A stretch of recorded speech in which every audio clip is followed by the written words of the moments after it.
Ya. Kalau seandainya sudah renta pikun, kan pikun yang boleh itu tidak puasa unsurnya ada. Ya, mana pikun anak kecil. Ya, pikun itu apa? Nggak ada ingatannya lagi. Sudah nggak mampu, kalau dia puasa mungkin nanti besar mudaratnya, kan itu. Kalau seandainya hal itu yang terjadi, itu boleh namanya fidyatun ta'amu miskin, bayar fidyah kepada orang Tapi kalau dia cuman sakit, setelah Ramadan dia sehat, itu nggak boleh pakai fidyatun, namanya qadha. Dibayar nanti setelah Ramadan. Tapi dia sudah tua atau hamil tua, nanti takut sengsara bayinya, akan efek negatif kepada bayinya contohnya. Itu dua pendapat, ada yang diperbolehkan hanya sekedar qadha saja, dan ada memperbolehkan dengan pakai fidyatun ta'amu miskin. Di yang boleh fidyah itu, Bu, yang pertama tua renta sudah pikun. Nah, yang kedua orang yang dalam keadaan menyusui. Yang ketiga dalam keadaan hamil tua. Yang ketiga sakit yang tidak mungkin rasanya akan sembuh lagi. Di empat itu boleh, itu namanya fidyatun ta'amu miskin. Bayar fidyah kepada orang miskin. Berapa banyaknya?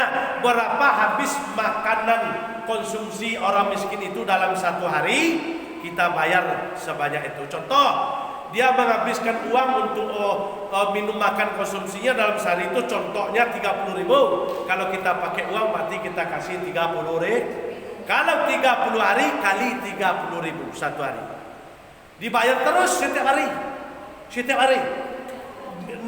Kalau yang namanya fidyah nggak besok dibayar, hari itu dibayar langsung. Kalau qadha baru besok.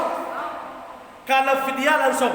Kalau seandainya ini orang tua, ini anaknya ada, atau laki-laki atau yang perempuan, orang tuanya nggak mampu lagi, kewajiban seorang anaknya, tapi anak yang laki-laki, wajib hukumnya anak laki-lakinya membayar fidyah kepada orang miskin. Tapi itu makanya kalau kita mau ngasih nasi boleh pagi sore contohnya, tapi supaya jangan repot, enaklah contohnya kita closing aja, habis biayanya contoh dalam satu hari itu minum makannya 20.000 contohnya, kita kasih uang aja boleh langsung. Kalau yang fidyah langsung, nggak ditunda. Yang ditunda itu qadha, namanya dijemput. Qadha itu kan menjemput yang tinggal. Kalau fidyah enggak, itu fidyah. Sekarang ya Pak, banyak alasan tidak puasa. Ya. Itu bagaimana? Kalau tapi sebetulnya contohnya, jangankan sakit parah dia dalam 1 bulan Ramadan itu, tapi dia setelah Ramadan sembuh, wajib hukumnya untuk menqadha setelah Ramadan. Enggak gugur kewajiban puasa. Apalagi cuma ngilu-ngilu dikit, sakit kepala dikit, sakit. Ya, mual sedikit, aduh. Ya, hati-hati dulu ya kamu. Itu namanya mempermudah. Padahal puasa tadi sunnah apa wajib? Wajib hukumnya. Puasa dalam Quran itu mengatakan 8 tempatnya, 8 ayat mengatakan masalah puasa. Quran mengatakan, berarti wajib hukumnya. Nggak ada yang mati di puasa. Nggak ada. Satu Pak, jangan lagi Pak, dia kan orang nggak puasa, dia akan mah. Terus pakai mahal itu kalau masak kan sih kemana-mana. Ya.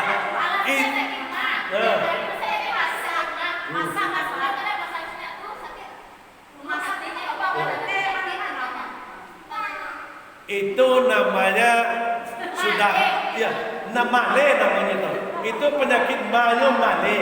Jadi kalau dia yang kayak itu, tapi dia bikin pula masakan nanti yang akan menggoda aromanya, itu namanya 2 dapat itu. Dia berdosa karena nggak puasa, sudah itu dia berdosa mempengaruhi orang yang puasa. Apalagi iman sekarang nih, imannya cuma tipis. Nanti terbau yang agak sedap itu kan boleh.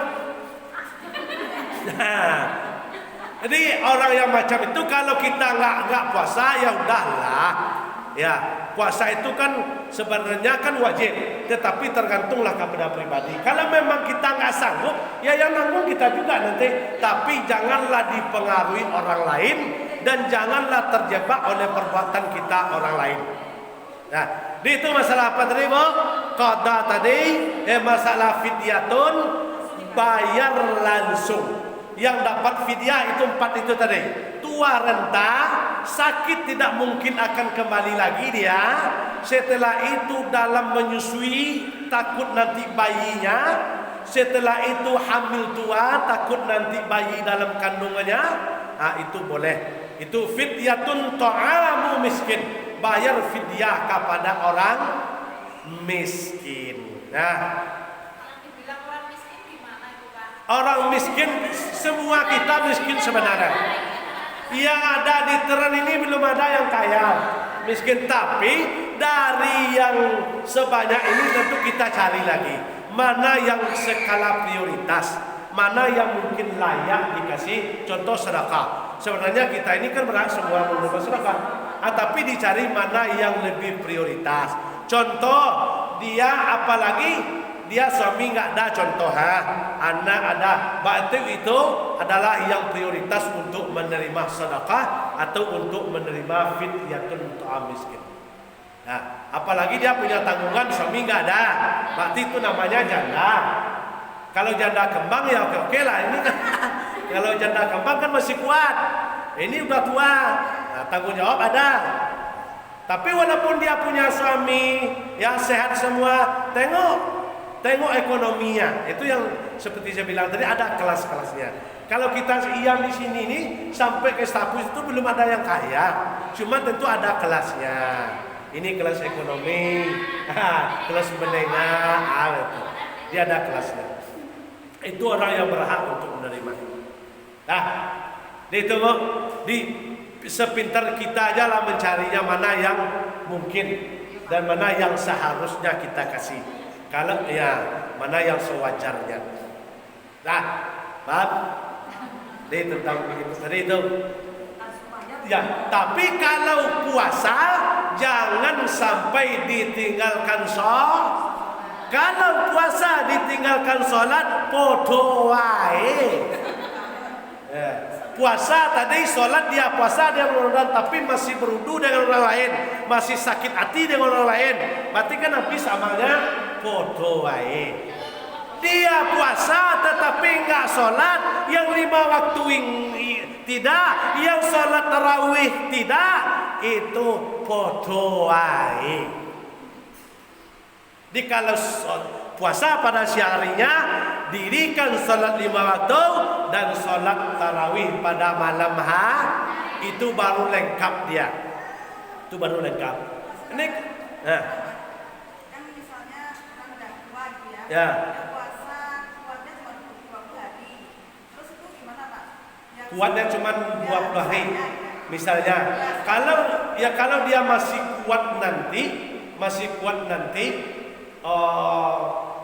belum pikun istilahnya, yang 10 harinya itu nanti iqadah kalau dia sanggup.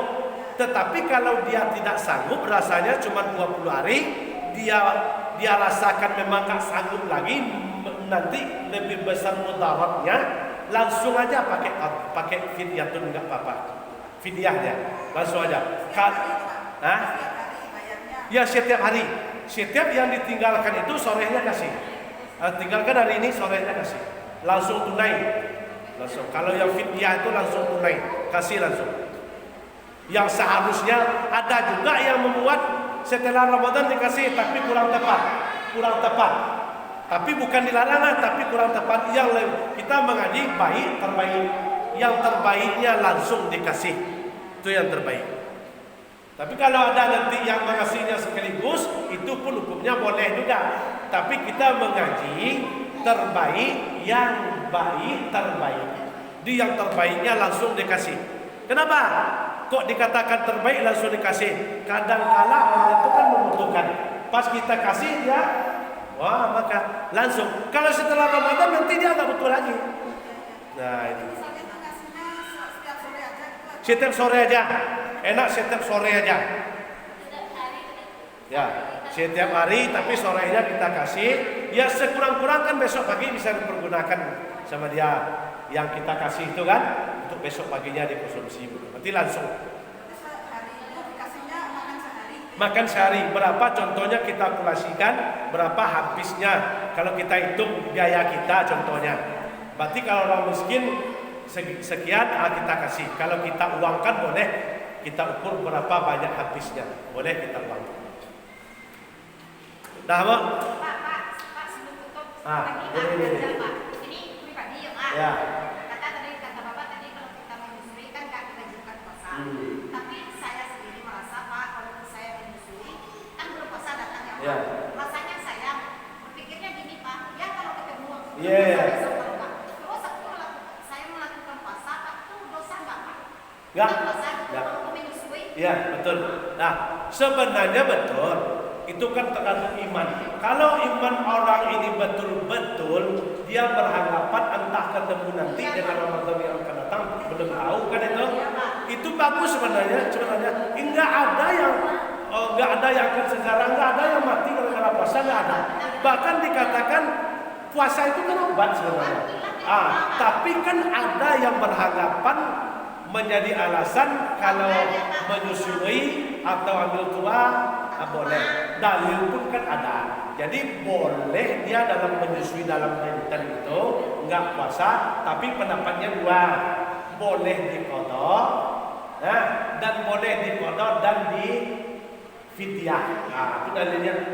Memang tapi kalau dia mampu sebenarnya kalau dia mau bagus sebenarnya puasa. Mau bagus. Enggak berdosa. Bahkan lebih baik itu. Daripada menyebut nanti kan sedangkan bulan Ramadan aja puasa udah payah, apalagi di luar Ramadan kita puasa kan susah. Nah, ada lagi satu lagi. Ini masalah zakat, Pak. Masalah zakat kan kita di sini kan kebanyakan harus sawit. Ya. Jadi kalau zakat pertanian apakah sawit termasuk yang disakati? Mana kita bersihkan sudah harus kita dengan berapa di sini ada sebuah dengan puasa. Ya. Contoh kita punya lahan sawit. Ya, lahan sawit itu Bu zakatnya setiap kali panen, bukan per tahun. Kalau zakatnya per tahun itu berniaga atau berdagang. Modal dari 1 Januari sekian 10 juta. Terhitung nanti sampai Januari yang akan datang, kita hitung modal 10 sudah ada untungnya 10 juta, utang nggak ada lagi, modal sudah kembali. Yang 10 ini wajib dikeluarkan zakatnya di saat Januari yang akan datang. Tapi kalau sawit buah-buahan itu setiap kali panen. Contoh panen bulan ini ada dapat 5 juta. Dibayar semua, beli pupuknya sekian, biaya panennya sekian, upah orang sekian, berapa lagi bersihnya. Contoh bersih 2 juta, yang 2 juta itu wajib untuk disakati di saat kita panen, bukan menunggu Ramadan. Tapi setiap panen wajib hukumnya, tapi dibayar dulu semuanya. Utang ada biaya perawatan bayar, biaya ini semuanya sudah bersih 2 juta. Setiap kali panen wajib untuk dikeluarkan, bukan menunggu 1 tahun. Banyaknya 2,5%. Kalau seandainya 2 juta itu zakatnya 1 juta, zakatnya cuma 25.000. Sedikit cuma diminta oleh Allah tuh, enggak banyak. 1 juta diminta oleh Allah cuma 25.000. Zakatnya 2,5% cuma. Kemana kita memberikan? Kemana kita memberikannya? Kita mengasihnya kemana? Kemana? Itu sama dengan tadi asnafnya 8. Fakir, miskin, du'afa, atau fisabilillah, anak-anak sekolah yang dalam menuntut ilmu, atau ada mu'alaf di kampung kita contohnya orang Kristen masuk Islam, itu diutamakan. Tapi kalau enggak fakir, miskin. Orang-orang du'afa namanya, kaum du'afa itu du'afa kan orang lemah ekonominya, lemah fisiknya, ke situ dikasih. Nah, kalau masjid itu hak zakat fitrah nggak ada. Itu kalau masjid kan pembangunan kita bersama. Tapi kalau pengurusnya punya utang, boleh kita memberikan zakat kita kepada pengurus kalau pengurus itu dalam berhutang untuk membangun masjid, boleh. Tapi yang kita utamakan yang lebih baiknya adalah kepada orang miskin yang membutuhkan. Tapi kalau anak yatim nggak masuk dalam asnaf. Yang masuk itu orang miskin, fakir, miskin, do'afa, fisabilillah, mu'alaf. Tapi kalau orang anak yatim nggak masuk dalam asnaf. Anak yatim itu anak kita semua, nggak masuk dalam asnaf selapan. Nggak ada hak menerima zakat dia, nggak ada zakat fitrah, nggak ada haknya menerima anak yatim. Kalau orang miskin itu ya, itu yang menerima. Kalau banyaknya 2,5%, yang menerima asnafnya 8. Dalam Al-Quran dikatakan 8. Banyak kita ya. Kalau di sini di tempat kita, di kampung kita sampai ke Tapus itu sekitar 6 asnaf itu ada. Bisa kita bagi. Sama karet begitu juga penghasilannya contoh. Tapi yang banyak digunakan zakatnya kan sawit. Contohnya kita menanam padi atau buah-buahan macam limau dan lain sebagainya, itu kan setiap kali panen itu zakatnya dikeluarkan. Tapi kalau zakat mal kita itu 1 kali dalam 1 tahun dikeluarkan. Nah, jadi mungkin itu saja karena sudah lewat waktu. Ya, kita sholat asar. Bagi yang sudah wudu kita langsung saja tamat. Enggak azan dulu karena waktu sudah agak lewat. Jadi mungkin itu saja yang bisa kami sampaikan untuk sore hari ini. Lebih dan kurang mohon maaf kalau ada yang tidak terletak